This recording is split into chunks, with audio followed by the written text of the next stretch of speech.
Будемо тримати своїх, навіть коли болить, і байдуже, що там, де будемо тримати своїх, будемо тримати своїх, тримати своїх. Вітаю! Це програма «Триматись своїх», створена українцями для українців у Польщі. З вами я, Анастасія Карташева, і просто зараз у нашій студії з'явиться відомий український співак Меловін. Поговоримо про благодійні концерти, збір коштів для ЗСУ, а також розпитаємо про те, як війна вплинула на його творчість, життя та психологічний стан. Меловін – український співак, музикант, композитор. Рідне місто – Одеса. Представляв Україну на Євробаченні у 2018 році. Кількість підписників в Інстаграм – понад 240 тисяч. Зараз виступає на благодійних концертах та збирає кошти для ЗСУ. Привіт, Мел! Привіт. Раді бачити тебе у Варшаві. Це навзаєм дуже. Ти прийшов сьогодні з прапором України. Це не просто прапор. Він був зі мною на Євробаченні у Португалії. Його отримав Жан-Поль Готьє. У нього дуже така дивна і довга вже історія перебування ще тоді. Не дуже згадаю зараз, який це рік був, тому що в мене з датами взагалі такий трабл. Але він має, мені здається, прям дуже сильну енергетику, тому ми завжди беремо його вже з собою. Я помічала, що ти часто виступаєш із цим прапором. Навіть ми бачили виступ, от, наприклад, у Львові, здається, на вокзалі ти співав гімн України. Ми можемо, до речі, переглянути це. Це перший виступ був, так. Перший під час війни.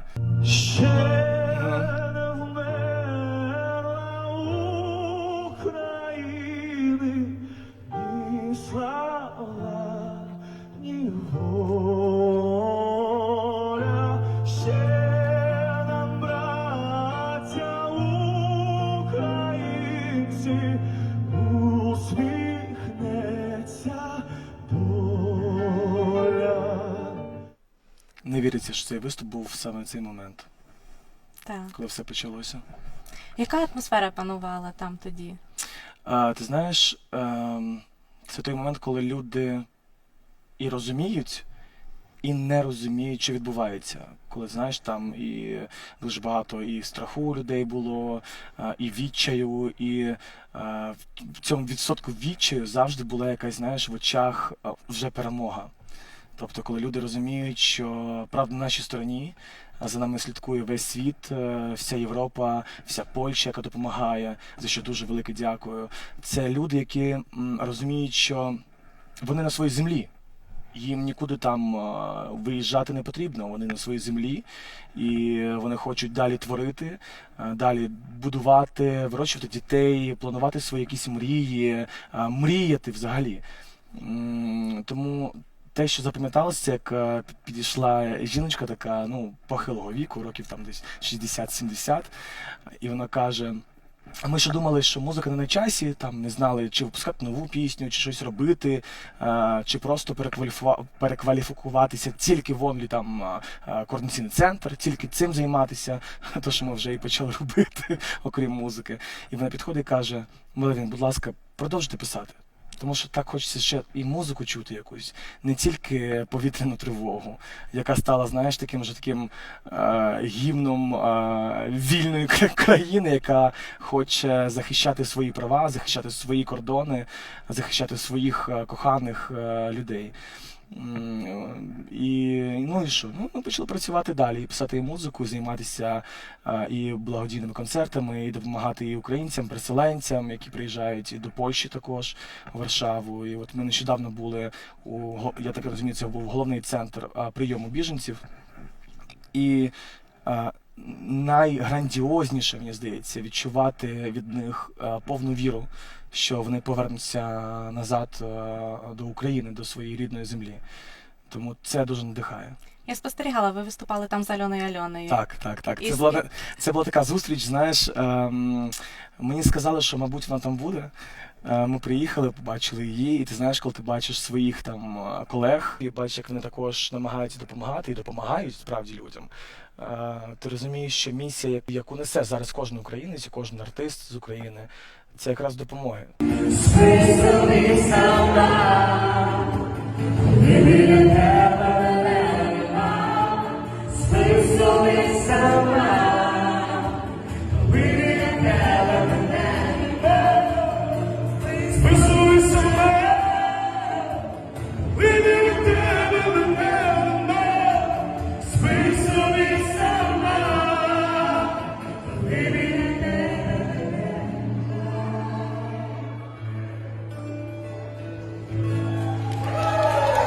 музика музикою, музика на часі, але дуже багато людей, які потерпають від насильства з Російської Федерації, і їм треба також допомога. І музикою, і фінансова, і ментальна, і поспілкуватись, і щось добре сказати. Дуже мене якось так, знаєш, надихнула дівчинка.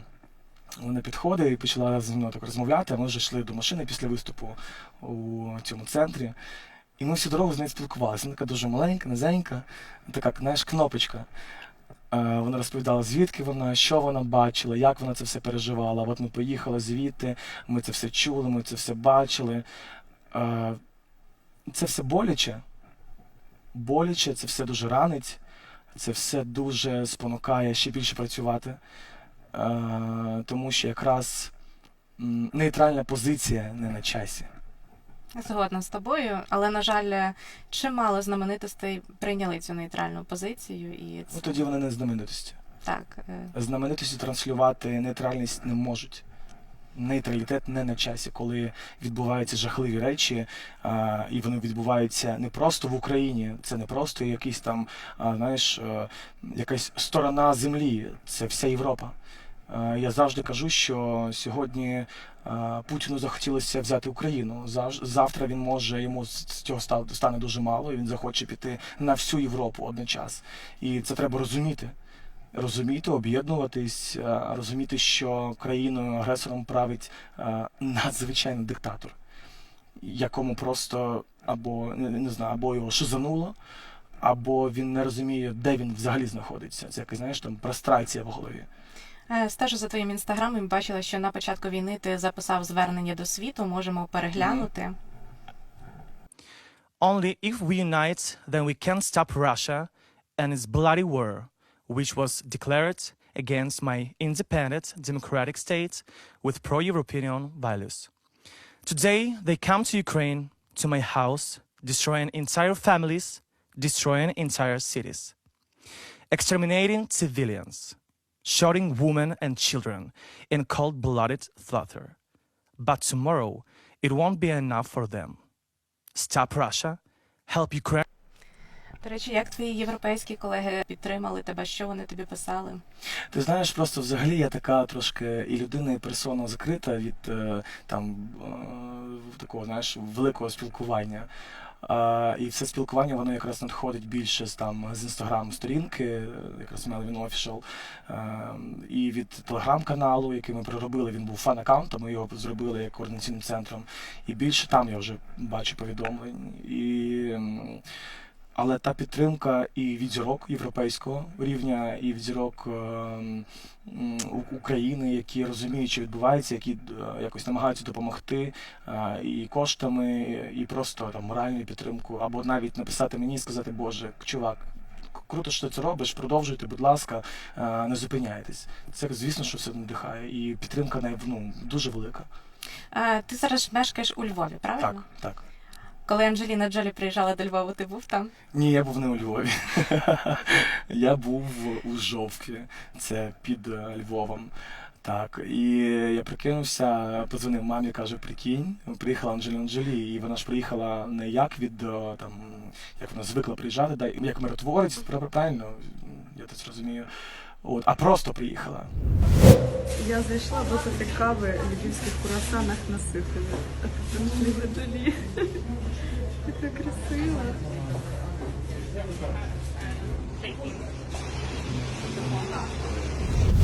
І тоді ж і став цей хлопчик таким мемом, який нічого не побачив, нічого не зрозумів, став такою українською зіркою більше, ніж Джолі в Україні. І зараз, до речі, багато де виступаєш, збираєш кошти для ЗСУ, правильно я розумію, так? Ми бачили твій виступ у Німеччині. Скільки коштів вдалося зібрати там і що вдалося придбати для наших захисників? Ти знаєш, ми коли кажемо про кошти, скільки вдалося зібрати, у нас зараз, і це дуже так, знаєш, хвилююче, і воно і мотивує одночас і нас, і всіх людей, і українців, і європейців. Спочатку ми купили з Київ Прайдом, до ком'юніті великим, ми закупили одну машину. І от зараз за 2 концерти у Німеччині ми зібрали кошти і знов купили машину. І це, знаєш, як скільки ви зібрали? Ми зібрали на машину. Це було дуже круто. Да. Це реально круто. Ось ця машина якраз, на якій я сижу. Так. Так. Ще ви займаєтесь збором гуманітарної допомоги, є певні пункти. Ми теж бачили відео з цих пунктів. Як ти працюєш, коли ти для цього знаходиш час? Чи багато вдалося всього цього зібрати? Ти знаєш, я скажу от зараз, напевно, те, що трошки якось не кажуть. Зараз якось, знаєш, гуманітарна допомога з кожним, це зрозуміло, з кожним місяцем стає все менше і менше. Тому що всі, ти знаєш, всі не вигрібають. І також у людей закінчуються кошти, і вони все ж таки думають і про свої сім'ї також, але нам дуже потрібна ця допомога, і гуманітарна також. Спочатку їх було дуже багато, і ми це все грузили, розвантажували, їхали в наш склад, ми всі це все збирали якось зі всією моєю командою. Там дитяче до дитячого харчування, там ліки, все що завгодно. Дуже багато було переказів помімо грошових, да? І от самих цих великих пакунків, просто великих, надзвичайно великих цих коробок з гуманітарною допомогою. Це все фасувалося, відправлялося цим, хто цього потребує, і багатодітним сім'ям, і тим, хто не може там, не знаю, вільно передвигатися, людям, які там втратили дітей. У нас така ж сама була ситуація, і ми допомагали, і якось списувалися, і мій адміністратор писав, і якось намагався поширити інформацію, хто потребує допомоги, будь ласка, напишіть, ми це все спакуємо, все це відправимо. Ми закупували і, як вони називаються, тепловізори, і шлеми, каски, і бронежилети, розгрузочні, як це називається правильно. Ти знаєш, це якраз той момент, коли артист не розуміє, що це таке, але розуміє, що воно дуже запотрібне, і вивчає вже все, що потрібно військовим, що потрібно нашим воєнним в такий час. І, до речі, щодо цього, я дивилася, теж в тебе був записаний такий коротеньке звернення, було записано, щодо якихось міток, які були у пакунках з гуманітарною допомогою. Ми можемо переглянути, в принципі, це відео, а ти потім прокоментуєш. Був такий момент, так. Друзі, у нас така неочікувана ситуація сталася на нашому складі, де ми фасуємо гуманітарну допомогу. Нам приходять ліки, багато продуктів, харчування для дітей, для дорослих. І з цими ліками з Німеччини всередині такі мітки. Ми розуміємо, що Німеччина намагається перевірити, щоб ці ліки дійшли нашим військовим, але таким чином ви наражаєте на небезпеку всі ці гуманітарні коридори, які ми направляємо в ці міста по всій Україні. Це не означає, що Німеччина погана, ні. Але дуже багато таких міток було справді по Європі, по Україні, їх знаходили, і ми не розуміли, як це може вплинути потім на і гуманітарні коридори, і на всі інші, в інших містах такі координаційні центри, де знаходяться склади з гуманітарною допомогою. Але був інцидент справді у Харкові, коли влучила ракета от прям в точку, де був цей склад. І ми одразу, так, знаєш, трошки насторожились, так, що це може потім призвести до якоїсь катастрофи по всім гуманітарним складам, а це дуже важливо зараз. А чого ти навчився під час війни? Цінувати людей. Круто. Просто цінувати тих, хто знаходиться поруч. І якось, знаєш, такий світ грошей, він трошки пішов на задній план, відійшов. Зараз більше нічого не треба, окрім того, щоб твої кохані люди були поруч з тобою, були живі, здорові. Щоб просто твої кохані люди були з тобою поруч. І не було так страшно за них всіх. Твоя кохана людина далеко від тебе зараз? Найкоханіші люди мої – це мої батьки зараз на цей час. Які знаходяться під Одесою? Так, вони знаходяться під Одесою, вони виїхали, тому що почали також і пуляти ракети по Одесі, по моєму рідному місті, я ж одесит. І вони виїхали за Одесу, вони у безпеці, але ти знаєш, дуже боляче розуміти момент, коли ти зараз знаходишся деякий час під час благодійних концертів у Європі. І от ми зараз летимо в Берлін, а потім повертаємось в Україну, робимо там свої справи, займаємось далі відправками гуманітарної допомоги, а потім ще повернемось в Європу і далі будемо якось намагатися зібрати ще трошки коштів або там закупити нову машину, те, що потрібно. Але дуже боляче розуміти, що ти тут зараз знаходишся в безпеці, а твої батьки знаходяться в місці, де в будь-який час, в будь-який момент може щось прилетіти, не дай Боже. І це боляче. Це, як знаєш, психологічний синдром вижившого, чи як він називається правильно. Як часто ви зідзвонюєтесь з батьками? Сьогодні зізвонювались, все добре. Вони в селі, вони там і пофарбували вже все, що можна було фарбувати, бо вони такі дуже працьовиті, і як вони казали, Боже мило, ми вже там все зробили, от ми не знаємо, що далі робити. Вино хай готують. Там нема винограду зараз. Виноград всі брали у нас в Одесі вже, і у нас також вдома в Одесі є такий свій маленький виноградник у подвір'ї, де тато вже чавив то вино, робив його, той виноград. Сумую дуже цим моментом і дуже сподіваюся, що це скоро закінчиться і в Україні буде перемога, вона обов'язково буде. Це всі знають і все це вірять, тому що правда на нашій стороні. І підете з татом на риболовлю. Ти прочитала? Я дивлюся твої інтерв'ю. Так, я хочу піти з татом на рибалку, тому що я завжди це кажу. Це якраз переоцінення якоїсь, знаєш, змістовності в голові і в серці. Я ніколи не любив риболовлю, якось вона мені, знаєш, не перла всередині, як то кажуть. А зараз я просто хочу з татом піти на ту рибалку, яку я ніколи не любив. То прям посидіти з ним, випити його вина і зловити якусь рибку. Хочеться просто більше часу проводити тепер з батьками. Розумію тебе, та ж сама ситуація. Є такий момент, що коли батьки знаходяться далеко, ти хочеш їм частіше телефонувати, але інколи вони можуть не підняти слухавку. Чи бувало Це дуже страшно. Це дуже страшно. Тим паче, там дуже поганий зв'язок в селі. Я там дзвоню. Це от нещодавно були, ми їхали через Відень, зупинилися у Відні переночувати, і я дзвоню татові 6-й раз, а він не бере слухавку, і для мене це стало дуже страшно. Я вже, знаєш, там 1001 мисля, що могло статися з ними, і це було важко. Я кажу, тато, я тебе дуже прошу, візьми телефон і просто поклади його прямо біля себе. Де ти підеш, там, не знаю, на подвір'я, на город, будь ласка, до вуликів. От хай пчоли твої бдуть твій телефон, тільки тримай його поруч з мамою. До речі, які дитячі спогади часто випливають в твоїй голові, в твоїй свідомості, коли ти згадуєш про батьків? Подвір'я нашого дому в Одесі. Це завжди шумно. Це завжди з родичами в Одесі, з моєю хрещеною мати, з сусідами, з батьками. Всі дні народження я ж завжди святкував саме в Одесі. Потім прийшлося нарушити цей пункт. Так.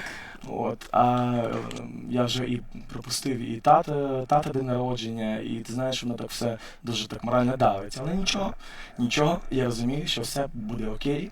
І ще не раз ми посидимо під тою виноградною альтанкою, разом будемо сидіти, сміятися, згадувати.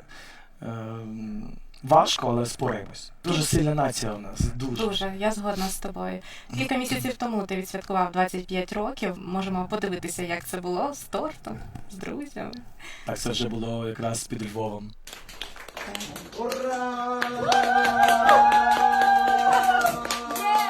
Ще раз! О, божечко! Щоб Путін здох. Хто був з тобою поряд, де це все відбувалося? Під Львовом у жовтві зі своєю командою, зі своїм друзям, які також з нами всі приїхали. Ми ж 24 лютого, коли це все почалося, з 23 на 24 я збирав просто лего. Я сидів собі на підлозі в київській квартирі своїй і просто збирав лего. Мені подарували фани, малюнатори, великий рояль. І я його вперше почав збирати. Думаю, мені здається, настав той час. Я собі замовив 2 пляшки шампанського, думаю, одне там, завтра я там поїду когось пригощу, сьогодні я собі налью келих, вип'ю шампанського і збирав собі лего. Я потім приліг і все почалося. Я моніторив новини, думаю, та ні, не може бути нічого такого.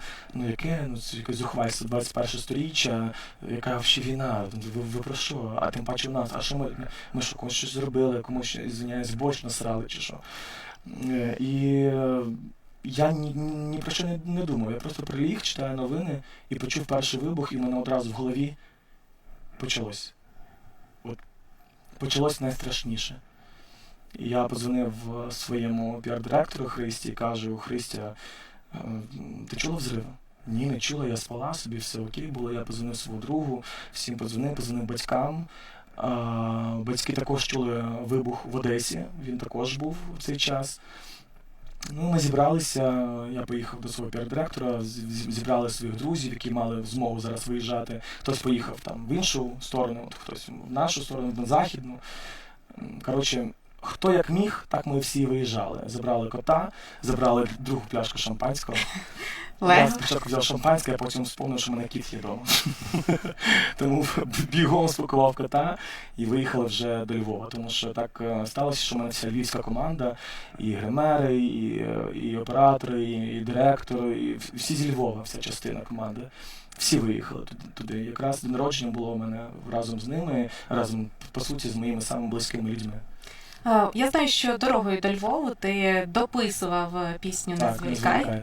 Так. Але ти її раніше почав писати. Так, я її почав писати у 16-му році. Ти провидець. У мене кожна пісня, вона розповідає про те, що буде. Кожна пісня. І мене це дуже лякає. І якось мама казала: Боже, от нащо ти тут там про то пишеш? Я кажу: мам, так я ж не знаю. Вона просто йде, там, не знаю, від Всевишнього, і я просто сідаю за фортепіано і пишу. Я взяв, куплети були написані в мене. Ні, не куплети, приспів. Вроді приспів був написаний ще в 16-му році, куплет, частину куплету також, а потім я вже їхав в машині і там щось мислі, дуже багато ж думок було в цей час. І я там дописував бігом строчки, якось переробив, адаптував під те, що я зараз відчуваю, і потім розумію, що, Боже, то пісня була не просто про кохання, то була прям така реальна, дуже пророча пісня. І зараз «Не зволікай» в Україні стало, знаєш, таким своєобразним гімном сьогодення. Можемо послухати, до речі. Можемо. Не повертайся хвилею болі, не накривай мене силою долі, не залишайся, краще йди, скільки втратив я сил. Крута пісня. Крута. Обожнюю її. Крута. От текст «Не зволікай». Є щось, про що ти шкодуєш, чого ти не встиг зробити до війни? Ти знаєш, я така людина, що я звик ні про що не шкодувати. Тому що це, як мінімум, це вже такий, знаєш, шлях до самознищення. Жалкувати про щось не потрібно. Так, звісно, коли трапляються моменти там якоїсь втрати, ти, звісно, починаєш себе копати: а ти не зробив те, не зробив те. Ти не зробив. Ну все, заспокойся, видихни. Пробач себе, але дуже складно себе пробачити. Так, для того, щоб не пробачати, не потрібно на себе ображатися. Просто навчитися не ображатися на себе. Ти, що міг, зробив. Те, що ти не встиг зробити, зроби.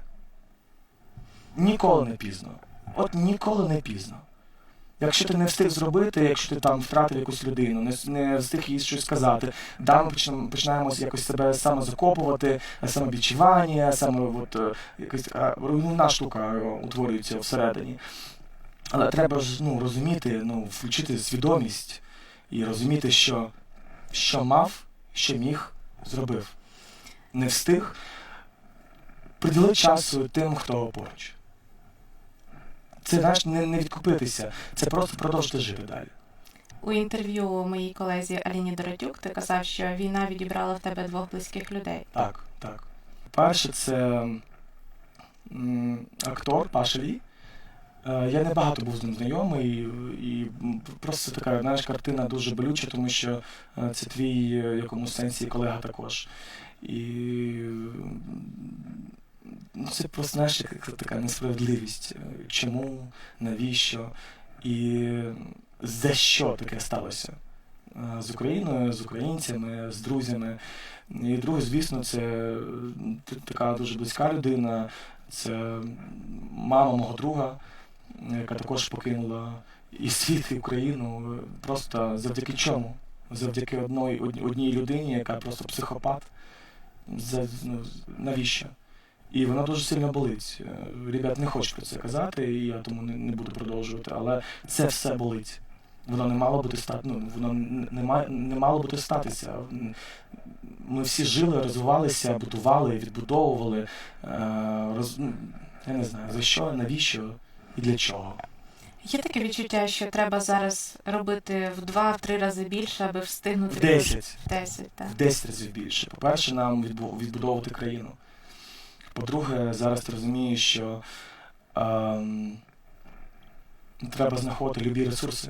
І ментальні, і фінансові, щоб якось можна було допомогти. Саме тому ми і виїжджаємо в Європу, і ми не очікували, і ми дуже дякуємо і прикордонній службі в Україні, які розуміли, що ми можемо зробити щось більше, аніж я тримав зброю в руках. Тому що це як, не знаю, це як лікар. Це те ж саме, що дати мені скальпель в руки і сказати привати людину. Якщо так буде дуже сильно потрібно, я, звісно, буду схеми відкривати і дивитися, якось аналізувати. А так, ти розумієш, що твоя зброя зараз – це голос. І не всі мають бути зараз на передовій в плані тримати зброю в руках. Кожен на своєму фронті. І мене дуже ображає, не мене, а взагалі просто ображає ситуація, коли самі ж люди починають один одного звинувачувати за щось. Ми всі на одному фронті. Хтось має змогу співати і заробляти цим кошти, якось це все робити так, щоб зібрати на нову машину, зібрати на тепловізори, допомогти. Найголовніше, мені здається, не потрібно заважати. Так. І такі люди також є. От вони сидять в інтернеті, так, і їм краще написати якусь там гадость і звинувачити тебе, а чого він не на передовій, аніж сказати, Боже, молодець, давай, фігач далі, давай, ще збирайте. Тому що тут вже не я один, у мене велика команда, у мене купа музикантів, бек-вокал. Це шоу, яким можна зробити гроші і потім допомогти своїй же державі. І це дуже круто. Не забувайте про те, що кожен зараз на одному фронті. Хтось має зброю в руках, хтось має мову в руках, хтось має голос, хтось має руки. Потрібно далі працювати, не зупинятися. Потрібно як мінімум тримати і фінансову сторону держави, і якось це повинно все працювати. Якщо зараз відправити всіх на передову, і що то буде? Війна – це не тільки зброя. Так. Зброя, з якої стріляти. Війна – це зброя, яку має кожен українець всередині. Допомогти, зібрати кошти, піти на передову, приготувати їду всім, хто зараз на передовій, відправити купу гуманітарну тих, хто зараз залишився сам, від кого поїхав чоловік на передову. Вони залишились самі, з дітьми, жінки. Всім потрібно якось займатися своєю справою. Хотіла запитати про тих, хто залишився наодинці. Мені здається, зараз найбільш самотні – це дітки-сироти. І я бачила, що ти відвідував дитячий будинок. Так, були, так, у Львові, так. А що тебе там, мабуть, найбільше вразило? Хлопчик, який взяв мене за руку, і просто, от це він якраз, от він на фото спиною стоїть з капюшончиком справа.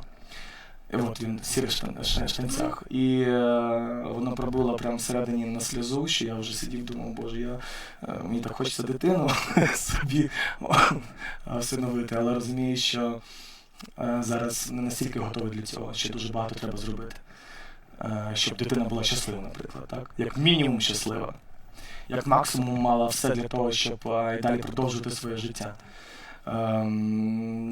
Це дуже вразило. Їм не вистачає доброго слова, їм не вистачає підтримки. Вони все розуміють. Дуже багато, навіть занадто розуміють. І ти хочеш їм щось дати, але їх дуже багато. Все, що ми зробили, ми просто поїхали, ми зібрали кошти з фанами моїми, з молодінаторами, з командою, і ми просто купили все, от я сказав ребятам, ми купуємо те, що б я хотів би побачити в дитинстві собі. Там просто була купа того, що колись там мої батьки не могли мені дозволити, і це знаєш, я сам себе відчував дитиною. Але, знаєш, як у відношенні дитина до дитини, мені хотілося взяти те, чого я не мав колись, і щоб у них це було. І це мотивувало. Круто. Як діти в тебе запитували, можливо, щось про війну? Які запитання, можливо, тебе зворушили? І чи відчував ти себе розгубленим? Тому що коли дитина питає, а чому, інколи дорослий стоїть і не знає, що відповісти. Ти знаєш, про війну ніхто нічого не питав, тому що в них така свідомість, що тільки повітряна тривога почалася, а у нас в цей час, коли ми були у дитячому будинку, почалася повітряна тривога. І підійшов цей хлопчик, взяв мене за руку і каже, нам бомбосховище треба йти. Все, питань більше немає. Ти йдеш з цією дитинкою, то бомбосховище, він тебе тримає за руку. І не я впереді, а він спереду йде. І тебе веде. І я просто йду, я не розумію, У тебе з'явився друг. Боже, просто за одну секунду. Він дбає про тебе. І вони йдуть всі поруч, кажуть, так, Меловін, те саме, він каже, а можете зняти окуляри, можна вам подивитися в очі, кажу, можна, а можна поміряти, тримай міряй. Це було дуже зворушливо, але так, я розгубився, тому що, по-перше, їх дуже багато, і ти хочеш приділити увагу всім, але це фізично нереально просто. Це там, не знаю, треба залишитись на 3 дні, 4, щоб кожному дати якийсь час, дати належний, щоб вони зрозуміли, що всі поруч, вони у безпеці. До війни ти розповідав і в інтерв'ю, і писав у соцмережах про те, що в тебе були панічні атаки. Чи загострились вони після 24 лютого? Ні, знаєш, не загострились, слава Богу. Не загострились. По-перше, тримаю зв'язок з психотерапевтом. Немає ніяких таких всіх штук, просто багато працюєш, дозволяєш собі відпочити, дозволяєш собі проводити час з друзями, відпочили, потім пішли далі працювати, знову якийсь концерт, знову якась зустріч, знову якась конференція. Мені здається, ти знаєш, ти коли займаєшся просто улюбленою справою, коли ти оточуєш себе людьми, які в тебе вірять, в яких ти сам віриш, в першу чергу також, нічого поганого в тебе в житті не буде. Просто викидуйте з життя токсиків, якихось незрозумілих людей. Не треба себе виправдати фразою, що «Ой, а мені приходиться з ними спілкуватися». Ні, не приходиться, тобі так удобно. Війна, до речі, відфільтрувала людей, які показали себе не з кращого У боку. багатьох. Ти знаєш, а у мене, я не знаю, якось так Всесвіт мені це подарував цю змогу мати якраз тих людей, в яких я і вірив, в яких я знав, що вони завжди будуть поруч. От якось так склалося, чого я дуже всім бажаю нашим глядачам. Просто оточуйте себе такими ж вільними всередині і людьми, які вміють любити, кохати, вірити. Чи приділяєш ти час собі? Тому що я бачу, що ти такий активний, і там допомагаєш, і на концерти їздиш, і гуманітарна допомога. І зараз багато хто зіштовхнувся з проблемою синдрому відкладеного життя, коли ти віддаєш всього себе заради того, щоб зробити свій внесок в перемогу, а собі відмовляєш там в чашечці кави. Ти знаєш, відмовляти собі зараз не можна. Не можна, тому що ти видихнешся. Ти видихнешся як просто відкрита пляшка гарного вина. Ти будеш ніким, спустошеним, який не зможе приділити увагу іншим людям. Тому собі відмовляти не можна. Хочеш поспати – поспи.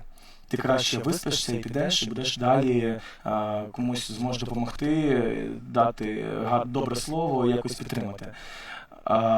Хочеш чашку кави – іди і пийте чашку каву. Ти єдине, що в тебе є, насправді.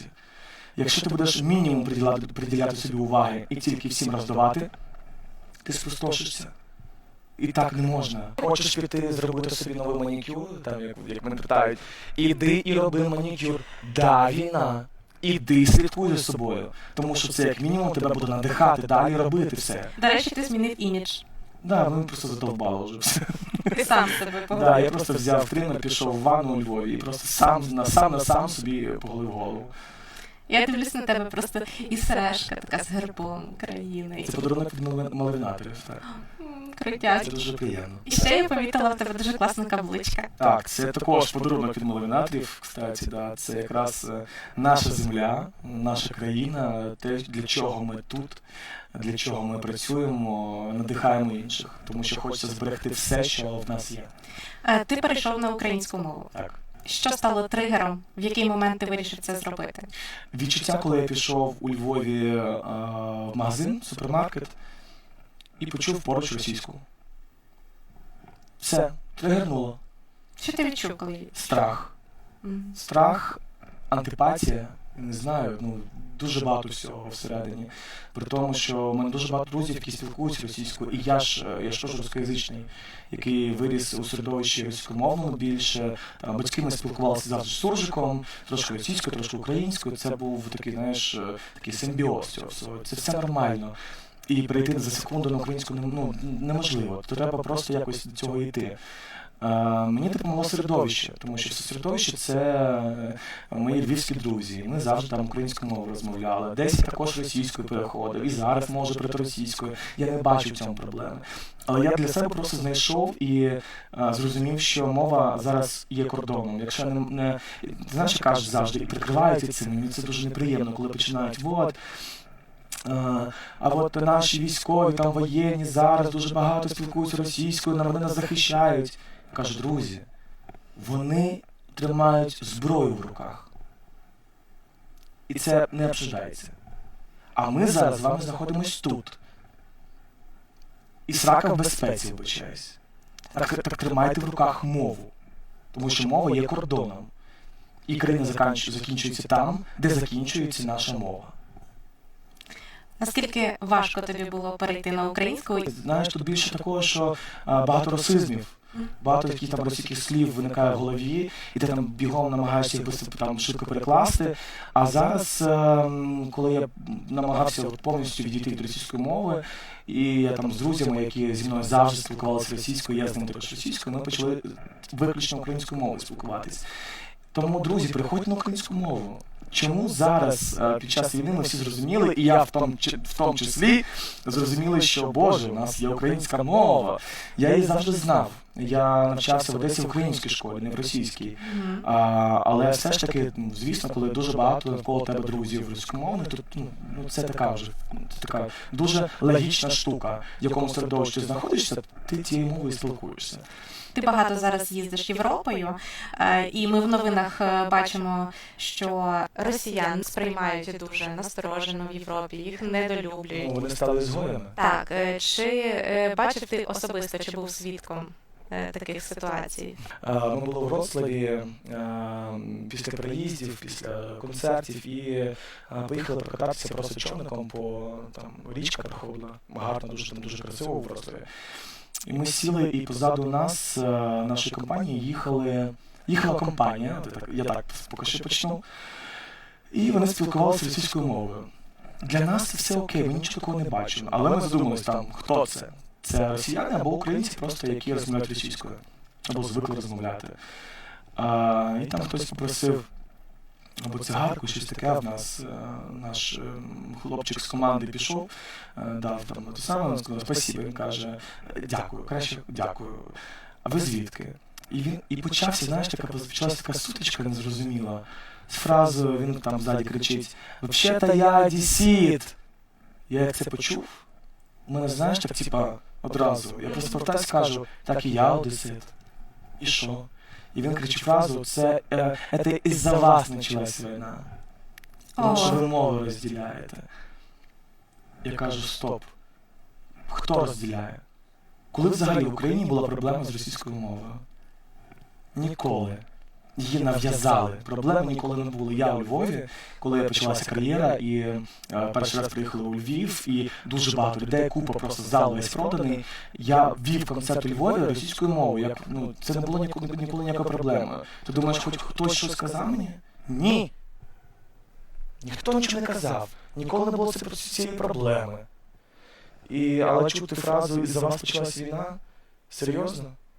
При тому, що зараз, і все одно ж, які міста зараз найбільше атакують? Російськомовні. Немає тут проблеми. Але знати і вивчити українську мову в Україні, де ти живеш, в своїй державі, мені здається, це обов'язково. Так. Не можу не запитати про Євробачення. У 2018-му ти представляв Україну на Євробаченні. Ти знаєш, що це за конкурс, бачив, як все це відбувається зсередини. Цього року Україна здобула перемогу. Як тобі гурт Калуш? Як виступ? По-перше, нам ця перемога дуже була потрібна, тому що під час війни, і так було завжди насправді, і в інших країнах, коли була війна, і де вона і зараз триває також, ми ж тут не одні, знаєш. Тут просто друга штука, на нас напали, а питання, а для чого і чому? Тут вже це ясно, там всі ці імперські запроси в голові і забаганки. Але дуже радий перемозі Калуша, і нам справді нам дуже була потрібна ця перемога, щоб кожен українець відчував оцю гордість за свою державу, за свою націю, за Україну, тому що це і наближено нас до перемоги. Тому Калуш респект, і пісня, виступ, це все було дуже влучно. В момент, коли соліст гурту закликав світ врятувати Маріуполь, Азовсталь, в тебе не було такого побоювання, що Україну можуть дискваліфікувати з конкурсу? Ти знаєш, мені здається, то була якась позиція, сміливість. Зараз Євробачення стало моментом, коли можна сказати і показати світу те, що скоїться. Тому я так думаю, це тільки моя особиста думка, що дискваліфікації навіть можна було не боятися. Тому що тут був класний меседж показати і сказати світу, що це у нас коїться. Якщо ти знаєш, то на наступний день запрос в Гуглі «Азовсталь» у Європі зашкалював. Ніхто не знав, що це. Саме тому дуже потрібно розповідати ту історію, що у нас коїться. Тому що так, частина Європи це знає, допомагає нам. Якась частина не розуміє до кінця, що в нас коїться. Хтось бачить якісь там, знаєш, картинки одні, хтось бачить просто жахливі картинки. Ти скажеш, що тільки Путін у цьому винен, а росіяни ні до чого взагалі. Ну, тому і треба, знаєш, кожного запрошую, хто не розуміє, що нас коїться, запрошую. Просто провеземо по всьому маршруту, ближайшим регіонам до Росії, щоб показати, що коїться в країні, і що відбувається, і що робить цей деспот на нашій землі. І не можу не запитати про скандал, який виник на Євробаченні з оцінками. Частина українців зараз перебуває у Польщі, нас тут понад 3 мільйони зараз, і польське журі виставило Україні 12 балів, а українське журі Польщі взагалі нічого, ніякого балу не дало. Як ти можеш це прокоментувати, яка була твоя реакція, коли ти побачив? Це була жахлива помилка, яка сталася. Жахлива. І знаєш, по-перше, ти сидів і думав, просто як артист. Ну, ок. Якщо б артист, який представляв інтереси своєї держави, Польщі, не вмів би співати, а тут було все в номері. От все, мені дуже сподобалося реально. І десь я в коментарях ще до самого Євробачення бачив коментарі від українців, бо ж тільки не споплюште оцінки від журі. Нам так допомагають країни, нам так допомагає наші друзі прямо по кордону Польща. Будь ласка, не споплюште нас всіх українців. Ну, воно так і сталося. Але треба розуміти, щоб і кожен громадянин Польщі розумів, що це не вибір українців. Так. Це зовсім не вибір українців. Це вибір кучки людей, яка була в журі. З якої я потім теж там устроїв бучу з однієї з членкинь. Тому ми обожнюємо Польщу. Ми говоримо про Ірину Федишин. Вона за останній місяць потрапила в 3 скандали. Один зі скандалів – це оцінки на Євробаченні, і другий скандал – це... Потім висловила ЛГБТ-ком'юніті. Я вже це розкоментувала, що ЛГБТ-спільнота для мене це... я це не розумію. Для мене це великий гріх. Але я цих людей не засуджую, тому що це їхнє життя, і вони самі його руйнують. Ну, я вітаю. Я її дуже вітаю, тому що нарешті про неї дізнаються всі. Це теж дуже круто. Ми бачили реакцію твою на її висловлювання про ЛГБТ-спільноту. Ірунь, членкиня, ти не розумієш, як ставити бали від України на Євробаченні. Про що далі говорити? Конкурс, який спонукає до толерантного ставлення до представників ЛГБТQ+. Тобі для суддівства розвратного, гріховного, гомогейського конкурсу довелося зробити над собою страшне зусилля, а потім помити рот з милом Довє, сходити в церкву і поставити свічку за упокій своєї кар'єри. Чи писала тобі особисто Ірина Федишин після цього? Ні, особисто не писала. Я не хочу прям дуже при цьому проговоритись, але якщо так скось, то скажу одне: в демократичній країні, така як Україна, немає місця гомофобії. Просто немає місця. Якщо співачка хоче більше проросійські погляди, будь ласка, чемодан вокзал Раїса. Якщо хочеш жити у світі, у демократичній вообще цивілізації, яка спонукає людей до любові до один одного, ну то, будь ласка. Розумієш, я чого так прям там аж зірвався. Я не можу терпіти такого лицемірства, коли ти спонукаєш людей до ненависті один до одного. Хтось потім сказав, що я також спонукаю до ненависті, тому що я там негативно, дуже так емоційно висказався. Але я негативно висказався в момент, коли починали розділяти і почали розділяти людей на таких і не таких. І це визвало бурхливу в мене реакцію. Тому що за всю кар'єру і за всі свої вислови я несу відповідальність. І я спонукаю до любові. І коли людина каже, що це не любов, і там гріх, і все таке інше, я дуже поважаю релігію кожної людини. Я дуже поважаю віру, віросповідання. Я нікого не хочу там зачепити. Але всі ж повинні розуміти, що все, що є в релігії, треба ж теж якось трошки осмислювати. Також пропускати скрізь, через свій розум, не тому, що хтось написав, а через своє враження, через якусь свою призму. А коли це просто так десь там сказали, і я також так думаю, відчуваю, не знаю, це не до розумних, це і не про розумних людей. Творчі люди, вони по-особливому відчувають світ, вони дуже емпатичні, пропускають все через себе. Як це вплине на твою творчість зараз, як вплинуло, які пісні ти зараз пишеш? По-перше, дивись, дуже багато артистів зараз не можуть писати. Для них це стрес, і вони, знаєш, це їх не надихає. У мене навпаки. Під час будь-якого стресу я сідаю за фортепіано і пишу. Це, мені здається, допомагає мені якось висловитись більш чесніше, вірніше. Спосіб медитації. Ти знаєш, навіть не медитація, ні, я не медитую, тому що я іноді, коли на фортепіано пишу пісню, я психую дуже сильно. У мене там одна ідея, тут я починаю сперечатися, чому тут такий рядочок, чому там Всесвіт послав цей рядок, а мені він не подобається. Я там починаю переписувати. Коротше, знаєш, такий дуже творчий процес. І мене це надихає писати, тому що я пропускаю весь світ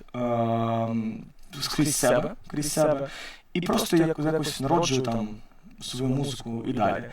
Тому зараз продовжуємо писати, і зараз написали 3 нові пісні, і зараз працюємо над ними, і якось нормально. Коли прем'єра? Я не скажу, коли прям прем'єра, бо зараз тільки, знаєш, процес, коли з рядків із листа ми вже переходимо в студію, знаєш, там працювати над цим всім. Але ні, у мене немає такої зупинки всередині. Я маю далі творити, як митець, як людина, як громадянин України. Я просто хочу далі жити, працювати, надихати і знаходити тих, хто може надихнути мене. От ти мене сьогодні надихнула, дуже сильно надихнула сьогодні. І я вже хочу приїхати в готель і щось там трошки тепер ще пописати. Я тобі дуже дякую за таку відверту розмову. Це навзаєм дякую.